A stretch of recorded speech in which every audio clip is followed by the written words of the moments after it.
बहुत ही मज़े के, क्रंची और स्पाइसी बनते हैं। रमज़ान में आप उसको ज़रूर ट्राई करें, ख़ुद भी खाएं, घर वालों को भी खिलाएं, तो जो बहुत ही इजी बन जाते हैं बहुत ही कम इंग्रेडिएंट्स के साथ। तो चलें अब हम बनाना शुरू करते हैं। चने की दाल के पकोड़े बनाने के लिए हमें चाहिए आलू। 3 आलू मैंने लिए हैं। सबसे पहले उनको मैंने बॉईल कर लिया था। इसको हम मैश करके पकोड़ों में यूज़ करेंगे।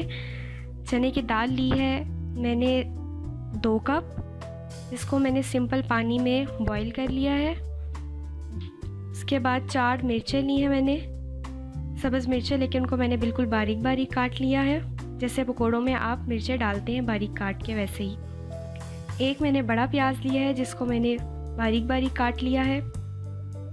चिली फ्लेक्स और रेड चिली पाउडर दोनों का ही मैंने एक चम्मच लिया है। सफ़ेद ज़ीरा मैंने लिया है आधा चम्मच। 1 छोटा कप मैदा लिया है। 1 मैंने टमाटर लिया है, उसको भी बारीक बारीक काट लिया है। और साबुत धनिया मैंने लिया है 1 चम्मच। अब हम पकोड़ों का मिक्सचर बनाना स्टार्ट करते हैं। पकोड़ों का मिक्सचर बनाना शुरू करते हैं। सबसे पहले हम चने की दाल को अच्छी तरह से ग्राइंड करेंगे। इसको हम ग्राइंड करके पकोड़ों में यूज़ करेंगे।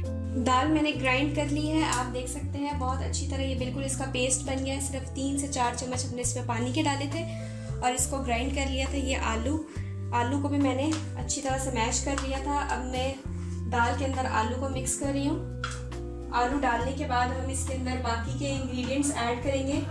इसमें हम सबसे पहले डाल रहे हैं टमाटर भी आपने बारीक काट लेने हैं। टमाटर के बाद हम डालेंगे इसमें प्याज डालने के बाद मैं इसमें डाल रही हूँ ग्रीन चिलीज को भी मैंने काट लिया था इस तरह से। अब मैं इसमें स्पाइसेस डाल रही हूँ। इसमें सबसे पहले हम डालेंगे नमक, मिर्च और ज़ीरा। ये डालने के बाद मैं इसमें सूखा धनिया डाल रही हूँ क्योंकि ये पकोड़ों में ऐड किया जाता है, इसलिए हम इसको भी डाल देंगे। अब आखिर में मैं इसमें डालने लगी हूँ मैदा, जिसकी वजह से अगर कोई थिकनेस होती है मटेरियल में तो ये थोड़ा सा स्मूथ हो जाएगा। मैदा डालने के बाद हम इसमें बिल्कुल थोड़ा सा पानी डालेंगे अगर हमें ज़रूरत पड़ी तो, वरना अगर ये डाल के लिक्विड में ही एडजस्ट कर जाता है तो ठीक है, वरना हम इसमें थोड़ा सा पानी डालेंगे ताकि ये अच्छी तरह से लेवल हो जाए। अब हम इसको मिक्स कर लेते हैं। मिक्सचर बहुत अच्छी तरह से मिक्स हो चुका है, आप देख सकते हैं ये बिल्कुल भी पतला नहीं है और इसमें हमने पानी ऐड नहीं किया क्योंकि पानी के बगैर ही ये अच्छी तरह से सख्त भी हो गया था और रेडी हो चुका था। मैंने इसमें पानी बिल्कुल नहीं डाला। अब हम पैन में ऑयल गरम करेंगे और पकोड़े फ्राई करते हैं। ऑयल गरम हो चुका है, अब हम पकोड़े बनाना स्टार्ट करेंगे। मीडियम फ्लेम पे हमने पकोड़ों को फ्राई करना है और जब इसका कलर चेंज हो जाएगा तो हम इनकी साइड भी चेंज कर देंगे।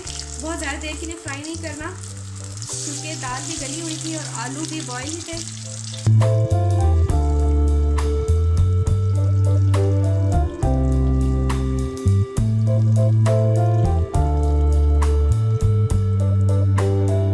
पकोड़े फ्राई हो चुके हैं, आप देख सकते हैं कलर भी इसका चेंज हो चुका है, बहुत ही अच्छा सा गोल्डन कलर आ गया है।